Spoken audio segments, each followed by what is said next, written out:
안녕하세요. 세금폭탄 처리반 장민 세무사입니다. 네, 안녕하세요. 이영훈 세무사입니다. 세무사님, 네. 부자, 네. 돈이 많으신 분들께서는 네. 대표적으로 부동산이나 음. 주식들을 많이 가지고 계시잖아요. 뭐 금융자산 그렇죠. 예. 네. 그러니까 그분들이 관심 있는 거는 예. 본인 재산을 잘 지키고 네. 그러니까 본인이 세금을 절세하는 것뿐만 아니라 예. 예. 본인이 가지고 있는 부를 네. 후대, 그렇죠. 자녀들이나 뭐 손자들한테 네. 잘 넘겨주는 걸 또 관심이 많이 갖고 계시잖아요. 그렇죠. 일단 부자가 되기까지는 이제 많은 노력을 하셨겠지만 이제 부자가 되고 난 이후에는 이제 이 어렵게 이 축적한 이 자산을 후대에 어떻게 이제 세금을 적게 내면서 네. 물려줄지를 이제 굉장히 많이 고민들 하시죠. 네, 그 세금이라는 게 이제 증여세, 상속세, 그렇죠. 네, 네. 이런 부분인데 예. 요즘에 네. 부동산을 뭐 증여하거나 네. 명의를 이전시켜주는 거 있어서 예. 여러 가지 제약들이 많이 발생하고 있잖아요. 사실은 현 시점에서 부동산을 이전한다는 게 굉장히 어렵죠. 힘들죠. 사실은 네. 뭐 양도도 양도지만 특히 증여 같은 경우에는 워낙 이제 부동산 가격, 특히 이제 주택 같은 경우에는 가격이 많이 나오기 때문에 뭐 증여세만 해도 몇 억 이상 나오잖아요. 그래서 특히 뭐 또 요즘 뭐 세무조사도 많이 하고 있는데 편법 증여라든지 특히 이제 미성년자들한테 증여할 때 최근에 미성년자 대상으로 한 500여 명 정도 그렇죠. 네, 예. 세무조사를 받았다고 하죠. 예, 그래서 함부로 뭐 이렇게 부동산 명의를 이전했다가는 사실은 타겟이 되기도 하고 뭐 어려움이 많기 때문에 현 시점에서는 부동산을 함부로 이렇게 왔다 갔다 할 수는 없죠. 현실적으로. 부동산 같은 경우는 단점이 네. 부동산을 넘겨줄 때 워낙 가액 자체가 크다 보니까 그렇죠. 증여세가 많이 네, 나오고. 증여세가 많이 나오고 그리고 그 증여받은 네. 주택을 예를 들어 주택을 네. 자녀가 뭐 처분을 한다 했을 때 요즘에 양도소득세가 그렇죠. 많이 나오고 있잖아요. 네, 뭐 특히 이제 중과가 있어가지고 뭐 두 채 이상부터는 또 중과세이기도 하고 네. 또뭐 이런 것도 있죠. 또 주택 얘기를 잠시 이어가자면 보유세도 지금 계속 오르고 네. 있기 때문에 뭐 주택 한 채만 가지고 있더라도 보유세가 몇 천만 원 이상 나오잖아요. 네. 그래서 뭐 그런 경우에 만약에 미성년자한테 네. 주택을 증여를 해줬는데 네. 매년 나오는 그 보유세, 종부세 네. 같은 거를 네. 자녀가 뭐 미성년자면 소득이 없을 거잖아요. 낼 수가 없죠. 네, 그거를 부담을 하지 못하면 또 부모가 재차 또, 증여가 되겠죠. 또 증여를 또 해줘야 되는데 그럼 네. 또 증여 문제가 발생을 해서 계속 무한 루프죠. 이렇게 되면. 그렇죠. 네. 그래서 사실은 부동산을 증여하는 것은 물론 중요하긴 한데 무턱대고 부동산을 증여하는 것은 사실은 지금 시점에서는 답은 아니죠. 네. 네. 그래서 요즘 또 스마트한 부자분들께서는 네. 부동산 말고 다른 쪽으로 좀 눈을 돌리시는 것 같은데 뭐 특히 이제 부동산이 아니면 금융재산일 텐데 현금을 이제 증여하시기도 하지만 뭐 전통적인 방법이기는 하지만 요즘 들어서는 현금을 주고 그 다음에 그 현금 가지고 뭐 금융상품이라든지 주식을 사서 이렇게 부풀리는 이런 증여 방법을 많이 이제 택하시죠. 그렇죠. 현금 뭐 증여해봤자 10년 동안 5천만 원밖에 그렇죠. 안 되니까 예. 미성년자 같은 경우는 2천만 원밖에 네. 공제를 받을 수 없기 때문에 네. 그렇죠. 특히나 이제 최근에 코로나 때문에 주가가 한창 빠졌을 때 네. 우리 동학개미들이 일어나고 있을 때 네. 그때 이제 현금 증여를 많이 하셔가지고 사실은 주식들을 많이 매입을 하셨어요. 그래서 최근에 이제 주식을 매수하신 분들은 수익률이 60% 이상 났기 네. 때문에 사실은 뭐 이렇게 되면 땡큐죠, 사실은. 그때 증여하신 분들 입장에서는. 그리고 제가 과거 좀 기사를 검색하다 보니까 예. 2010년도에 네. 삼성전자를 사서 지금 와. 2020년이니까 그때 10년 원자, 정도 예. 보유를 하신 분의 수익률이 네. 312%. 312%. 네. 그러니까 100만, 네, 그때 당시에 100만 원 주고 주식을 샀다 그러면 네. 지금은 그 주식이 100만 원이 아니고 네. 412만 원이. 야, 30%만 돼도 좋은데. 네.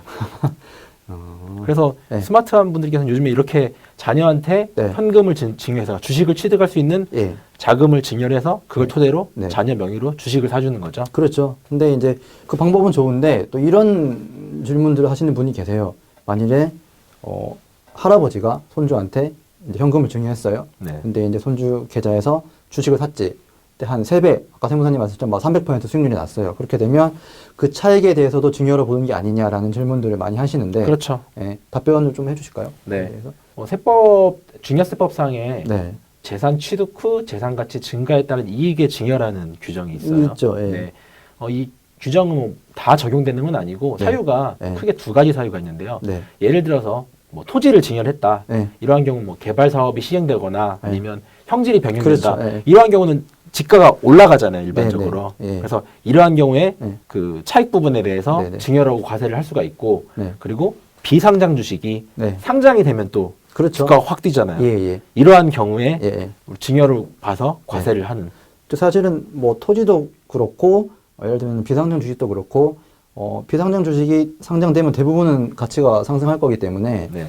사실 그런 부분을 미리 알고 증여를 했다 이거죠. 그렇죠. 예, 그러니까 비상장 주식 같은 경우는 뭐 대기업이나 예, 예. 좀 큰 기업에서 네. 대기업 밑에 네. 여러 이제 기업들이 있을 텐데, 기업들, 예. 밑에 기업들이 있을 텐데 이제 그런 기업들을 비상장으로 가지고 있다가 네. 그걸 상장을 시켜가지고 편법으로 그렇죠. 증여를 과거에 많이 했었거든요. 그렇죠. 많이들 하죠. 특히 네. 삼성 뭐 계열사 이런 것들이 많이 해서 문제가 많이 됐었는데 네, 그런 걸 막기 위한 이제 이게 규정이 되는데, 근데 우리가 지금 말씀드리고 있는 주식은 비상장 주식을 말씀드리는 게 아니고, 그냥 거래소에서 네, 네. 상장 주식을 말하고 있기 때문에 네, 그럼 결론은 상장 주식은 뭐 가치가 얼마나 상승을 하더라도 그 상승 부분에 대해서는 뭐 증여하고는 무관하다라고 보시면 되겠죠. 왜냐하면 상장 주식 같은 경우는 네. 이게 주식이 오를지 안 오를지는 사실 모르는 거잖아요. 아무도 모르죠. 예. 네. 뭐 그걸 알고 있으면 네. 그 사람은 뭐 뭐 오렌 버핏도 이기겠죠, 그 사람. 그렇죠. 네. 그렇기 때문에 뭐 네, 세법에서도 아는 거죠. 예, 예. 상장 주식을 뭐 그렇게 상장주를 취득하기 위한 자금을 증여를 하고 그게 네. 올랐다 하더라도 그거는 네. 사실 오른다는 건 신의 영역이기 때문에 그거에 대해서는 과세를 할 수가 없다. 그렇죠. 그런 취지인 거죠. 예, 예.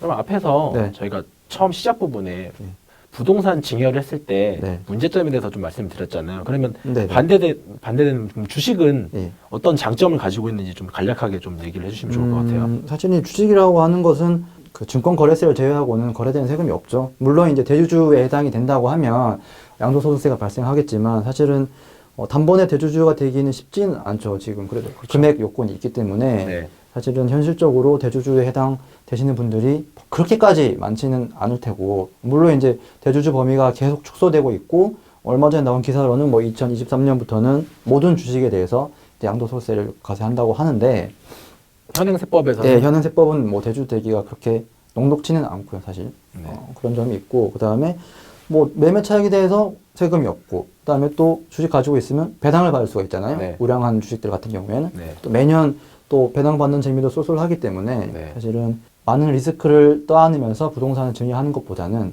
뭐 현실적으로 뭐 주식을 바로 증여받으셔도 되고, 아니시면 주가가 빠져 있을 때 현금을 증여받으신 상태에서 주식을 매수를 하시면 여러 가지 뭐 이득이 있겠죠. 네.